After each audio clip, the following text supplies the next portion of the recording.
Hey guys, it's Ashley with 3R Sales and Service. Today we're taking a look at a Ford van install.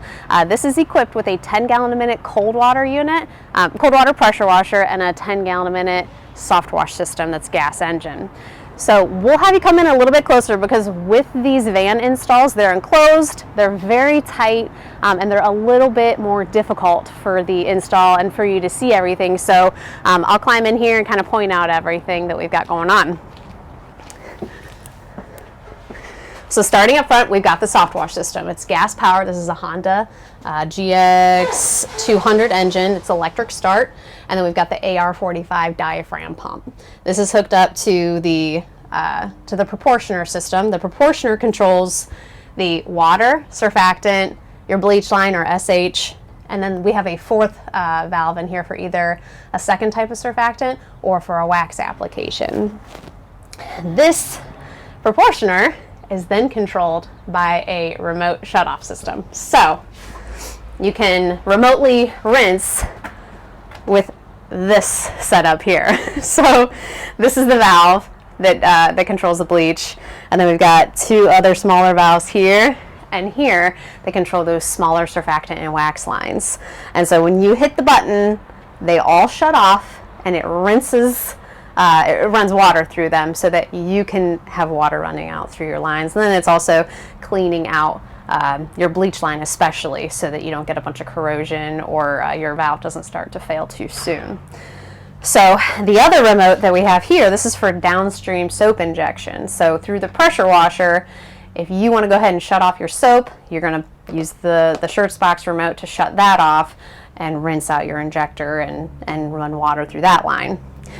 Here we have a battery tender, and this is going to maintain the batteries that are for the soft wash system, the electric start on the soft wash, and for the electric start on the pressure washer. He's also got 12 volts hose reels on this rig, so we need a battery tender to make sure that those batteries stay in tip-top premium power load at all times.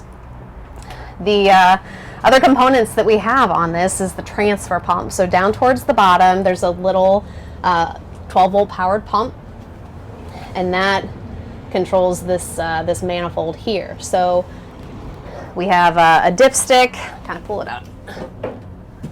This dipstick will go down into whatever chemical that you need to transfer into here, and it'll choose whichever tank by whichever valve you open up and distribute it to.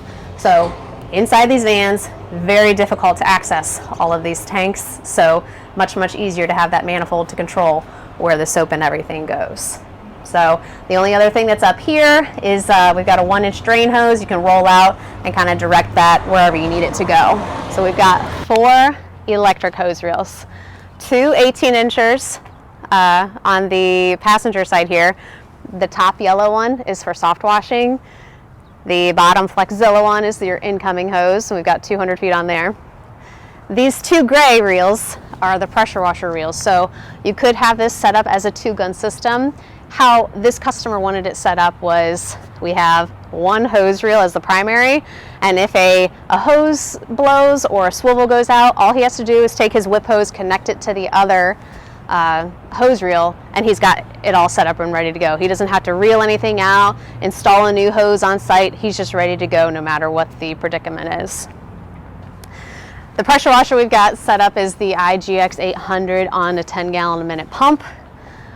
This is all kind of pieced together on aluminum pallets that we stationed so that we could secure all the equipment on the pallets versus bolting everything down directly to the floors, because as anybody knows with these vans, there's not a lot of space to bolt things down to the floor. You have to bolt things on a pallet and then bolt that pallet to the system, or to the floor of the van. We have a 7-gallon tank here and another 7-gallon tank here. That's the surfactant and or wax tanks. Behind the pressure washer, it's a little hard to see from here, we've got a 20-gallon tank that serves as an antifreeze system, and then we've got a 22-gallon fuel tank. It's an aluminum fuel tank, and the nice thing about this aluminum fuel tank is if you take a look on the other side of the van here, you can fill it up from the outside of the van, so you don't need any access to that fuel tank. So overall, this was a very complex build. We did use a lot of extra supports, a lot of extra fittings, just to make sure that everything is right and tight and you're not going to have a lot of issues because of the accessibility on this. You don't want to have to service it ever, truly, but if you can minimize that, that's ideal. So yeah, if you guys have any questions or you're interested in setting something up in a van, like I said, it is more complicated. It does take more time. There's more engineering involved in it, but it's something we'd be happy to help you with. Thanks.